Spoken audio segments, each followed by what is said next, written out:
Hey, yo, what's up? Holla at your boy. Welcome back to the Pastor Smell Good YouTube channel, where the sin is always lovely and the sillage is absolutely divine. I greet every last one of you fellas and ladies in the name of peace, prosperity, and you know it, perfumery.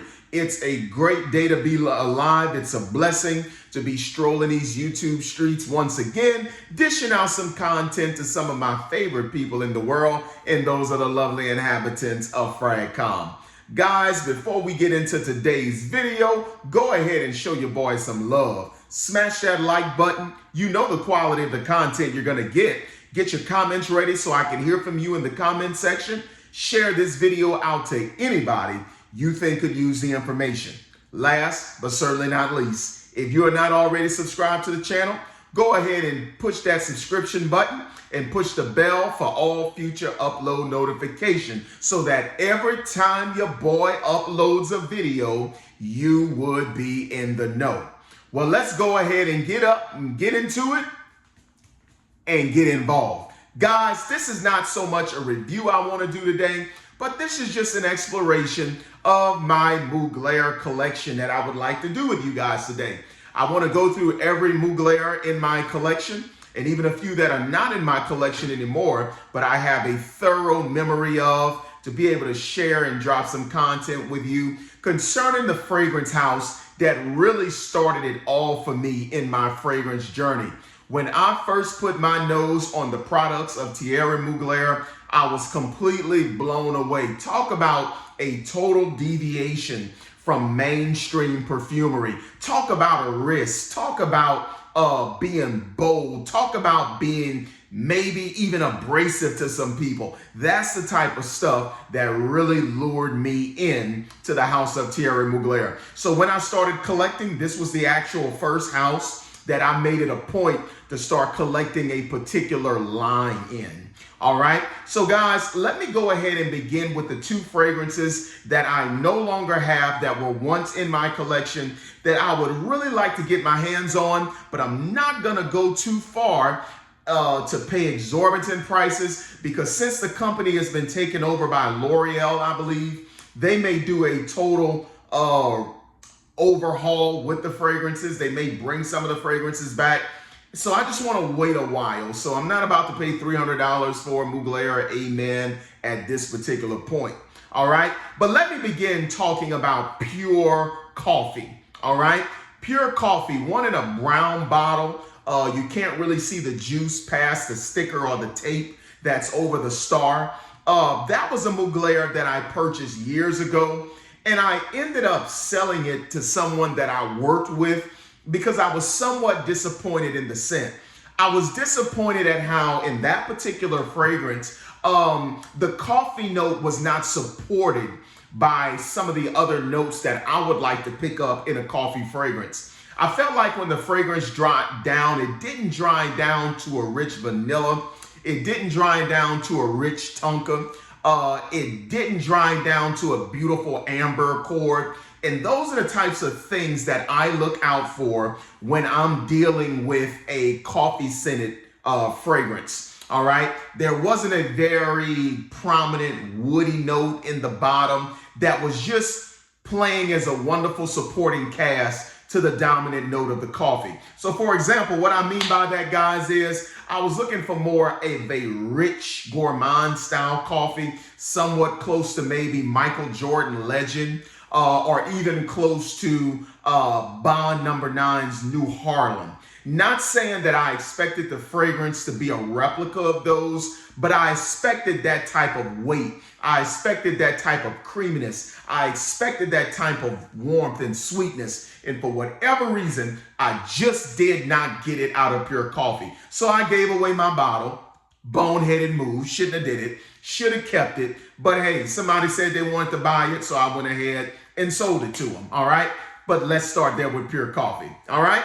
Let's move on to another one that I no longer own in my possession, that I was an owner of. And if you guys can believe this, I picked this fragrance up for $30. It was a steal of a deal at the time. But guess what? I got rid of it.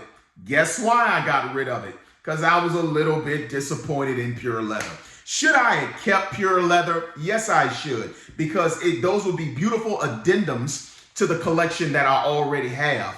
But the reason I didn't care for Pure Leather is because though I'm a fan, and I mean a serious fan, of the original Amen, I did not appreciate how I thought the leather was kind of poorly done with that particular fragrance. The leather note was coming off as a suede note to me, and I just felt like it was a little bit cheap. I felt like it was a little bit tired. So owning the original one, I just wasn't finding myself gravitating to Pure Leather because I felt like the leather note was very poor in that fragrance. Now, had it been a leather somewhat closer to Tom Ford's Tuscan leather, I would have been all over that. If I would have picked up that leather, something close to ombre leather, I would have been down for the cause with that.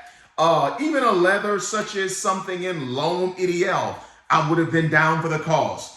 But there was just something about that particular leather that just didn't come off very leatherish to me. I was picking up a suede note. So for that, I was really disappointed. So I ended up selling it.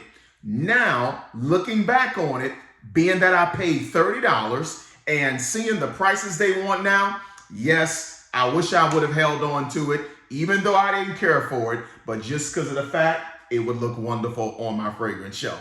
All right, now let's get into the fragrances that I own. All right, so for the remaining fragrances, I'm gonna work these bad boys down from the ones that I like the least all the way to the ones that I like the most, all right?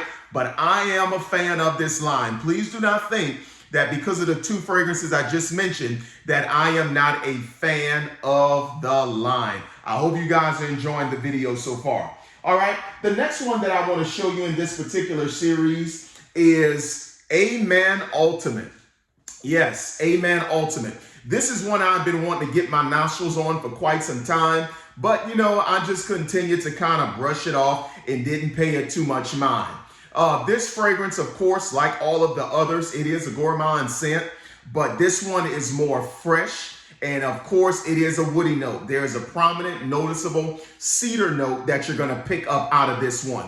I noticed that when this fragrance here opens up, guys, it opened up very much in the bubblegum realm, okay? You remember at one time in perfumery, the bubblegum stuff was just, it seemed to be the way to go. Like with Paco Rabanne's 1 Million, that whole bubblegum thing.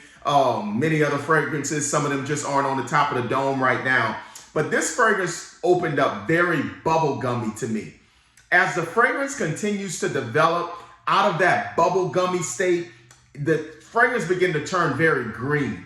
And that's because there's a very dominant fir note in here that's gonna try to play along with this cappuccino note, okay? So the cappuccino note was where the gourmand facet was coming from, but on top of that, in the duration of the scent, it is very green. And I think I know what Mugler was trying to do. They were trying to keep their gourmand DNA, but throw a freshness on the top because fresh scents are just so mass appealing.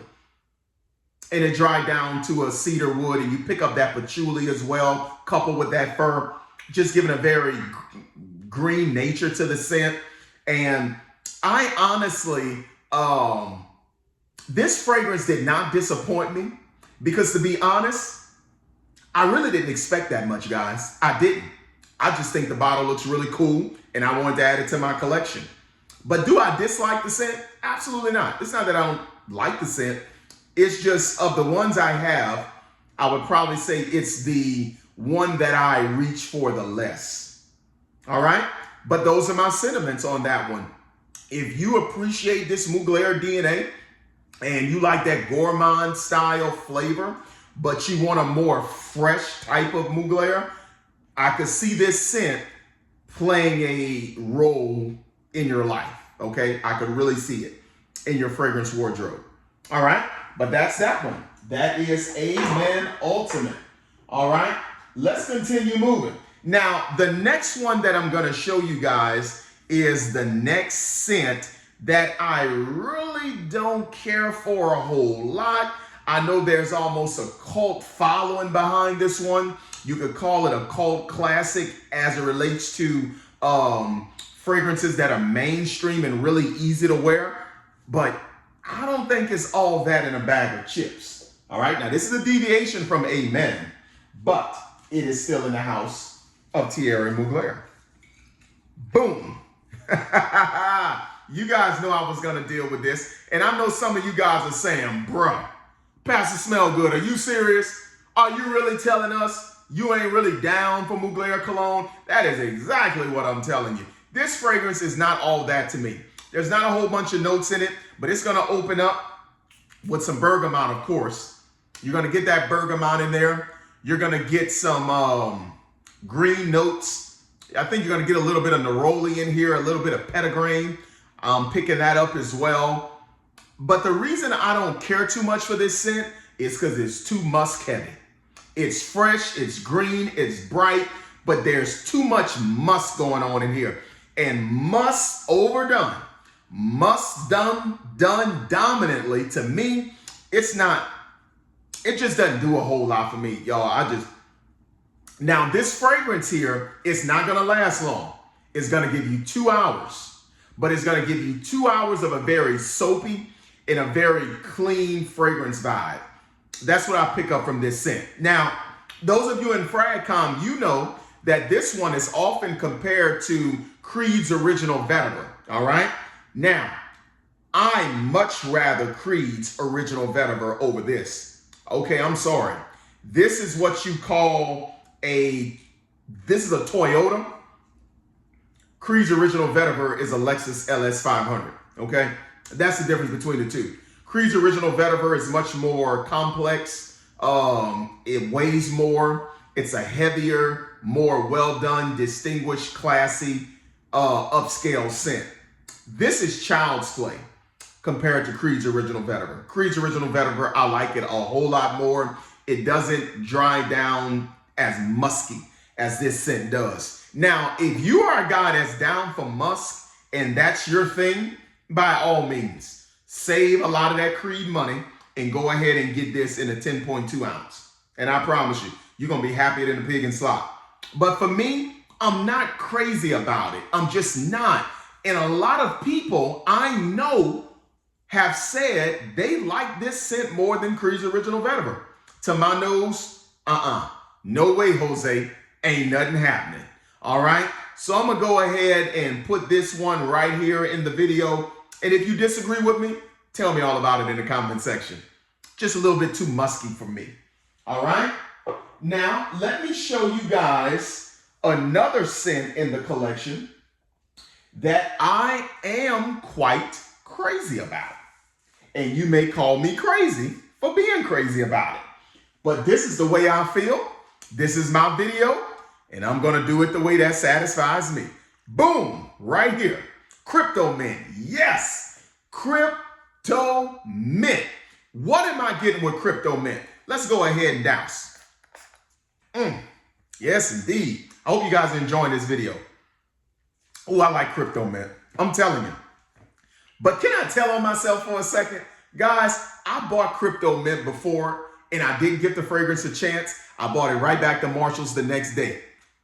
Another boneheaded move. I should have held on to that one, plus bought the new one.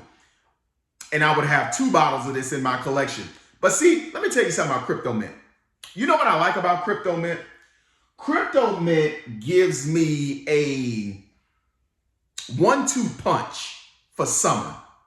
Because you know, these fragrances are patchouli heavy. These fragrances are considered gourmand. But I like the twist Thierry Mugler does with gourmand for summer. Summer gourmands. When a lot of people think gourmands, they're thinking cold weather. They're thinking about when it's chilly outside, when it's frosty and all that stuff. But I like a gourmand done right in the summertime. And what I love about this scent is it throws in some chocolate and it throws in some patchouli on top of a dominant mint note, because mint cools us off when we're hot. So this scent here, it couples well with Ultra Zest in the summertime because you can have a mint gourmand that'll do a cooling thing, and you can have a bright, bubbly citrus gourmand, which this one talks about. And I'm gonna do that in just a minute. But guys, I'm telling you, I'm down with Crypto Mint. Give me that cool, give me that frosty mint on top of that beautiful patchouli gourmand DNA. Throw some chocolate on that bad boy. Sign me up for it every day and twice on Sunday. Your boy Smell Good is down with some Crypto Mint. I know some of you guys gonna think I'm nuts. A lot of people in the fragrance community thought Crypto Mint was a bust. I honestly did as well the first time I purchased it, but I wanted to purchase it again because I did not give the fragrance the time, I didn't give it the development that it really deserves. I like this stuff. Don't worry about smelling like a tube of toothpaste. The chocolate, the patchouli, and the vanilla and all of that stuff, it's going to take care of you. But if you want to be cool, if you want to be cozy, if you want to be gourmandy in the summer, look no further than Crypto Mint. I like that one. I'm glad to have this one in my collection. Also, dealing with summertime, dealing with working out, dealing with the spring. The next scent in my collection, a lot of people are sleeping on this baby when it comes to the house of Thierry Mugler. And which one is I'm talking about? Right here, Pure Energy. Some of you know it as Pure Shot. No disrespect, not trying to sound insensitive to what transpired with Oscar Pistorius and his wife, but I'm just gonna call it by the name some people may recognize it as Pure Shot or Pure Energy. I like this one. Let me tell you why I like it.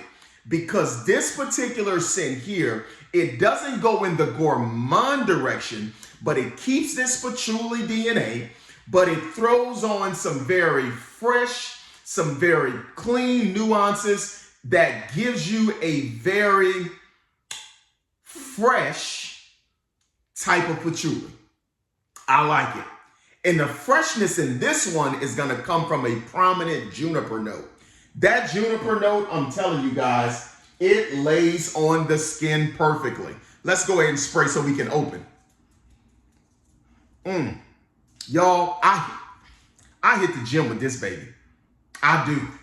And talk about smells good. Sometime I'm on that treadmill, my body is heating up, or I'm on a bench press, I'm doing my push-ups, I'm getting what I'm getting in. And guys, when I tell you, this fragrance right here radiates off of your skin. When your skin begins to cook up in the gym, you're just gonna be exuding this clean aura that people around you are really gonna appreciate. I've been on a treadmill and people walk past me and they're like, I've seen the reaction right here. Pure Energy, every day, twice on Sunday. I'm glad to have this one in the collection. It's not gourmand. It's not gonna give you that cozy, cocooning, rich, ambery, vanillic thing going on. This is just gonna take that patchouli and put a beautiful green juniper spin on the Thierry Mugler DNA of patchouli. Really, really does a great job. I really like this scent. This scent is very pleasant. Talk about inoffensive. You can wear this bad boy to work. You don't just have to wear it to the gym. You don't have to wear it just when you're kicking it outside in a wife beater or whatever during the summer. You can dress this scent up because it's always a good time to smell clean. All right? So this is a good one. I really, really love Pure Energy.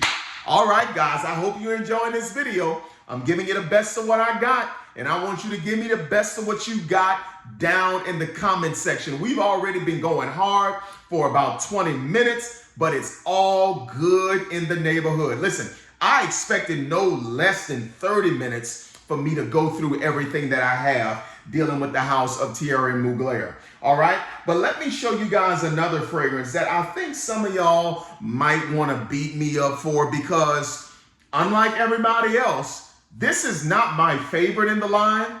It's not my second to last or second in the line. It's not my third. It's just somewhere in the middle.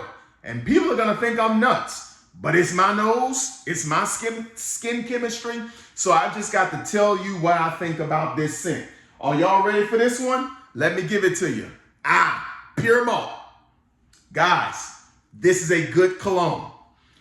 I am glad to have this in my collection. I was one. This was probably the first one I got to my collection. As you can see, I have some experience with this particular fragrance. And guys, I am sorry. This is not the best in the A-Man line to smell good. I know some of y'all gonna want to crucify me. I know some of you gonna want to take me to Nero's chopping block and do all kind of stuff with me. But I'm just being real. Pure Malt ain't all that to smell good. It's not, all right? Now, what does this one do? It takes the original DNA and supposedly it submerges it into malt Scotch liquor. And then when you bring all of that up together, you're supposed to get pure malt, all right? Got some amber in here. We're gonna get some woods. We're gonna get some vanilla. We're gonna open up with some dry fruits and all of that good stuff, all right? But let me go ahead and give a quick douse of this one here on my little strips. All right, there we go. Oh yeah. Opens up very fruity. Opens up very fruity. I'm picking that up out of the wazoo. So this fragrance opened up very fruity and very boozy at the same time. Fruity and boozy. The patchouli note is going to amplify as the fragrance develops, but the two main players to smell good out of the atomizer is definitely going to be the dried fruits, and it's going to be the malt itself. Very prominent, very, very prominent. Now, I do pick up a very noticeable amber accord in here. We're getting a vanilla, of course, and we're gonna get that woody dry down. Is this fragrance boozy? Yes. Is this fragrance strong? Yes. Does this fragrance smell good?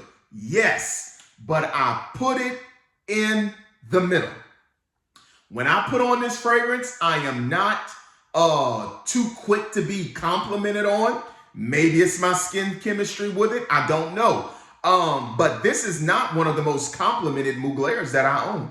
It's just not. It's just not. But boy, it's nice. I mean, don't get me wrong. I spray it and won't think twice about it.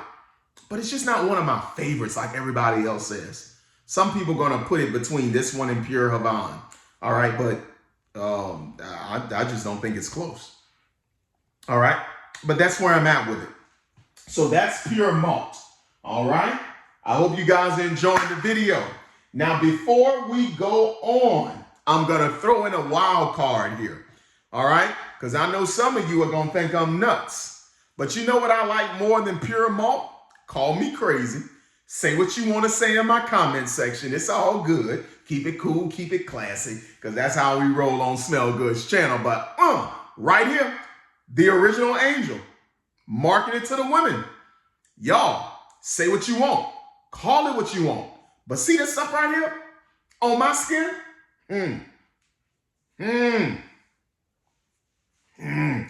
It works for me. All right, let me go ahead and smash this one against my tester strip. Woo! Eau de Parfum. Opens up with a very noticeable cotton candy note.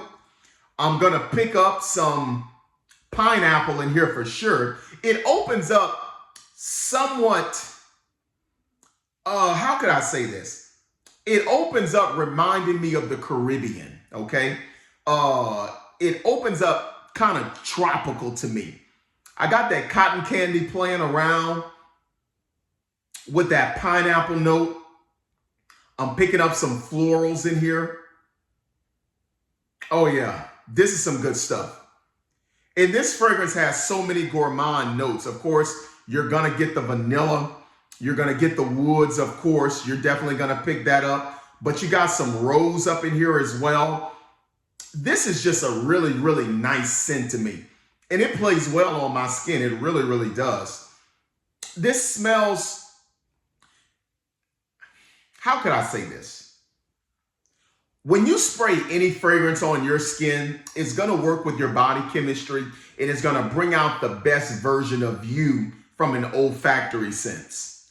But let me tell you something about my women, my feminine women. You need to smell like this. Oh yeah. You need to smell like this. First for yourself, then smell like this for your man. Because see, if my wife was into perfumery, I would want her smelling like this. Not saying she exclusively needs to smell like this, but I would like her to smell like this. Especially when she got on one of them small black dresses or even red. Oh yeah. When that brown caramel skin is just glistening off the sunlight. Oh yeah. That's what I want Mrs. Smell Good to smell like. Ooh, boy, this is good. And you get that patchouli DNA in here. Of course, you're going to get it. But I really, really like this scent. The original Gourmand right here. I really, y'all, I'm telling you. Look, I rock that one. I rock it. I do. Woo. Oh my goodness. Talk about some good stuff. But I'm going to go ahead and leave that alone because what I'm going to do, I'm going to review this fragrance at another time, and I don't want to go too far. But just know, this is where it ranks amongst all of the rest of the fragrances I have from Mugler. All right? So that's what we got for that. Are y'all ready? Let me take y'all to another one that I'm really crazy about that's often slept on. You ready? You ready? Right here. Pure Chili. Woo! Pure Chili. Yes. The taste of fragrance. Once again, taking the original DNA of the A-Man line and throwing a chili note on there and spinning it in that particular direction.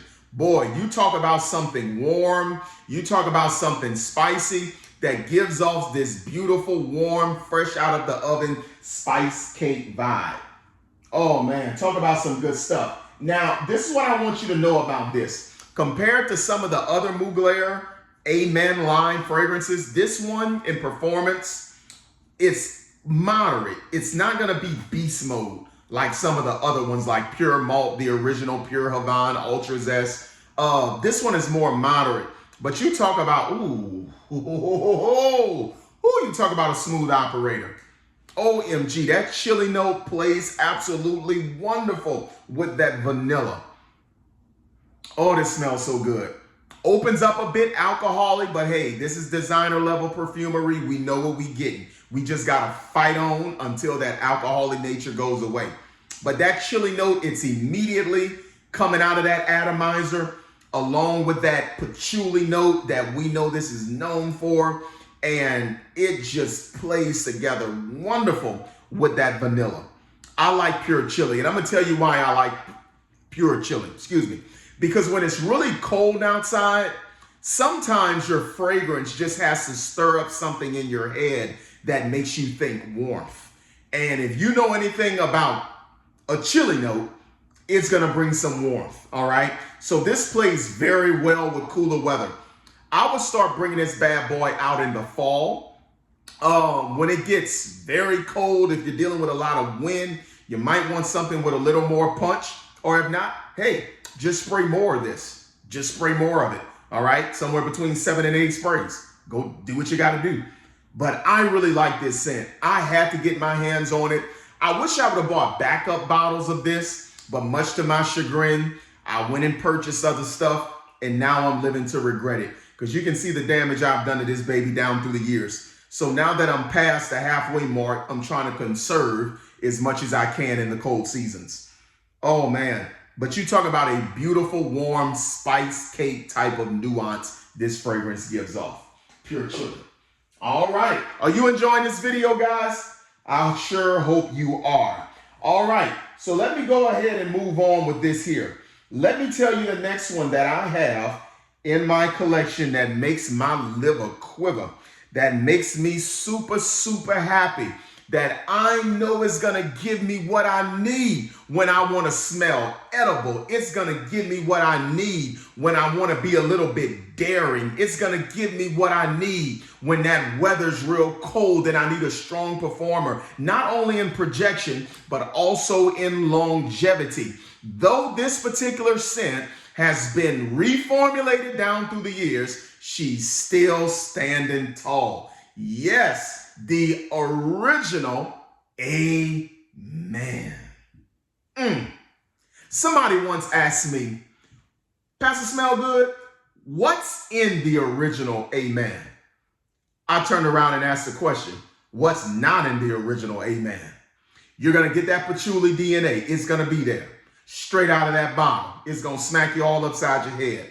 But this fragrance here, you're going to get some mint in here. You're going to get some caramel. You're going to get some chocolate. You're going to get some milk. You're going to get some amber. You're going to get some vanilla. You're going to get all of this warm stuff that's going to make you feel like the edible arrangement. Do you hear what I'm telling you? This going to make you smell like the edible arrangement. This particular scent here is a spinoff from the original, which was first made to the women.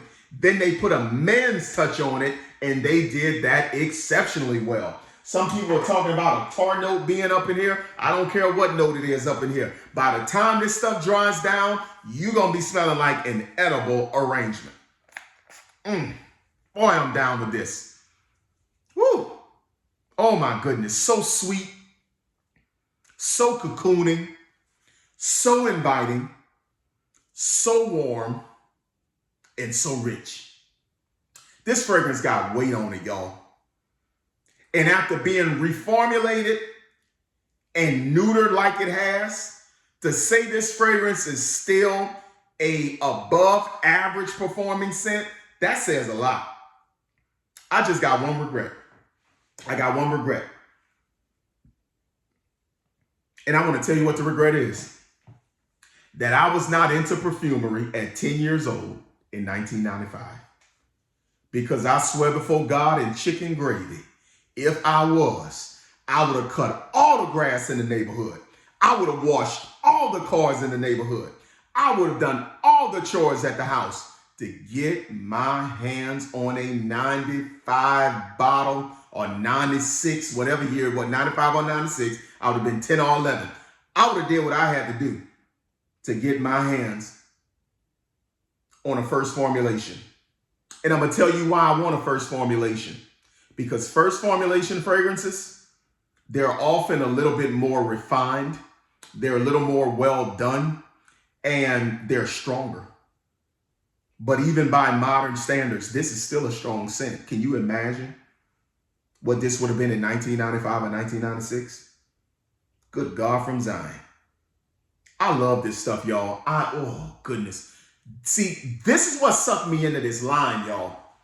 This is what sucked me into the Mugler line right here. Talk about some good stuff. All right. So the original. All right. Now, after the original, let me show you another one that I'll go ahead and say this. This is like a tie right here. Because I've always loved a good woody scent.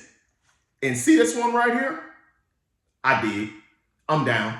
This is the original Mugler DNA fused with some cypress and some oak wood. That's all I'm going to tell you. That's why it's called pure wood.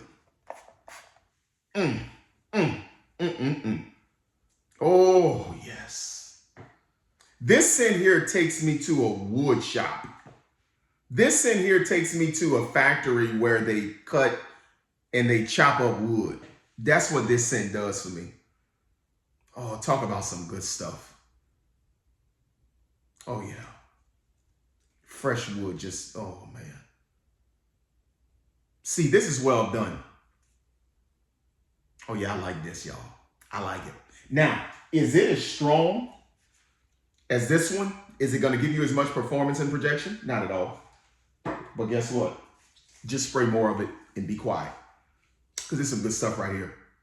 Ooh, it's just ultimate masculinity. It's so woody but it's so sweet at the same time with that gourmand DNA. Oh, yeah. Boy, that cypress note is tough. The cypress note in here is very close to the cypress note that I pick up in Ancre Noir à l'Extrême. That cypress is there. I come up in South Louisiana. If I don't know no other kind of tree in the world, I know a cypress tree. And I know what they smell like. Boom, it's in here. Ooh, it's in here. Yeah. All right. So, pure wood. That's the next one. All right. So now, guys, I'm going to get into the final. Let me see something. I'm going to get into the final three. Are you guys ready for it? Here it is. The final three of the Pastor Smell Good collection of Thierry Mugler. Number 3. Let me take you to pure Tonka. Woo! Guys, y'all know I love a Tonka bean note. I love that sweet Tonka bean root beerish vibe. Oh, I like that kind of stuff. And this bad boy here is going to open up with a lovely lavender. It's going to open up with a lovely lavender. You're getting that, that pretty much main thread of patchouli in there. You're picking it up and you're going to get notes of amber and vanilla, and you're going to get that wood down in the base. Oh my goodness. Woo, you talk about nice stuff. And when this bad boy dries down, what are you drying down to? Drying down to some coffee, dripping early in the morning with some fresh cookies coming out of the oven. Yes, coffee and cookies. That's what you're going to get out of Pure Tonka. OMG. Talk about some nice stuff. I remember one time I sprayed this fragrance at Mom's house, and I was about to walk out the door, so I give Mom a hug and a kiss before I leave. And she said, "Ooh, you smell good." And I say, "Pure Tonka, Mama, Pure Tonka." That's what it is. And this one does it for me. And you talk about a beast. Now, I'm so glad that I learned from some of my other Mugler purchase mistakes. And when I bought this one, you know what I did? I bought a backup bottle immediately. They only had 2 left. And I say, well, 2 is better than 1. So I'm going to snatch both of them. I sure did. So when I run this one down to nothing, guess what? I got a whole nother 100 mils waiting on me. Never been sprayed one time. But you talk about some good gourmand goodness, man. This is a beautiful coffee and cookies edible scent. I like this one. All right. Let me give you number 2. Because that was the beginning of the final 3. But let me give you number 2. And guys, I love this scent. This is my second bottle of it. And I'm trying to conserve it the best way I can. But bam, right here. Ultra Zest. Oh, yes. Oh.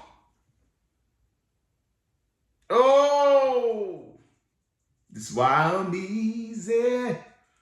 Easy like Sunday morning. Oh, yes. That patchouli coming out of there, dirty and earthy as it want to be. But you're going to get some orange. You're going to get some blood orange. You're going to get some mandarin. You're going to get that beautiful citrusy opening. And it's going to be there till the bitter end. And you know what you're getting on the base. You're getting a rich vanilla. You're getting a rich cedar wood. You're going to get some amber down there as well. Woo, talk about some nice stuff. And what I like about this scent, for a citrus, this baby is a performer. This baby got projection. This baby got sillage. This baby got long injection. It's beast mode. Yes, it is. Ultra Zest by Thierry Mugler. A beast mode fragrance. I love wearing this stuff in the summer. It is so juicy. It's so bright. It's so effervescent. Oh my goodness. I love. If I can get a steal of a deal, I would. But like I said, I'm not paying $300 for one of these bottles. Because if L'Oreal re-releases this stuff, I'm going to be mad. I'm going to be real mad. Kind of like what Christian Dior did with the Dior Homme Intense. I thought the fragrance was gone forever. They went and relaunched it. I never put my nose on it, but I bet it's probably not better than the stuff I own. Whew, boy, talk about nice. Listen, when it's 115 degrees outside Louisiana, look no further. Smell Good gonna be spraying a whole lot of Ultra Zest. Ooh, that stuff's so juicy. But the final one, 40 minutes into the video. And you probably know where I'm going with this. But guys, this is my absolute favorite Thierry Mugler A-Man flanker. The best. Creme de la creme. Hands down. Without debate. Without dispute. This is the best. You talk about a beautiful honey tobacco, giving a cherry vibe on the opening of this scent. Patchouli DNA, of course. You're going to get some amber. You're going to get some vanilla. You're going to get all that cedar, just extremely oriental, and talk about decadent. Just a decadent scent. Oh, yeah. And if you know anything about Smell Good, one of my favorite nuances in perfumery is honey tobacco. Tobacco is probably one of my favorite notes, hand down, in all of perfumery. You couple that tobacco with honey, you got me in there. Hook, line, and sinker. You don't have to put honey in it. Just do the tobacco well. I'm here for it. 1 Million Privé, tobacco, love. Dolce & Gabbana, The One, EDP, tobacco, love. The last fragrance from Gianni Versace, The Dreamer, tobacco. Dolce & Gabbana Vintage Edition, my favorite fresh designer fragrance of all time, tobacco. Polo Green Cosmere Edition, which I love, tobacco. Harriet by Parfum de Marly, tobacco. 1821 Man-Made Sweet Tobacco Spirit, tobacco. Spice Bomb Extreme, tobacco. You guys see what I'm talking about, right? Naxos by Zerjoff, honey tobacco. It's my favorite. It's my favorite. So to think, as synthetic as it is, the fact that there's honey tobacco in this scent, Harris is here for it. Smell Good is here for that. Oh, talk about some good stuff. Ooh, ooh. I love a sweet fragrance. And this is not disappointing. All right. So guys, I hope you guys enjoyed this video today from your boy. I hope that you have learned something about this house. Maybe I've stirred up something in you to where you want to get a bottle for yourself. It is going to always be attributed to the house of Thierry Mugler that started your boy on his fragrance journey. If you guys want to talk more, hit me up in the comment section. I love to chat it up with you. But till we meet again, God bless you and God keep you is my prayer. Peace.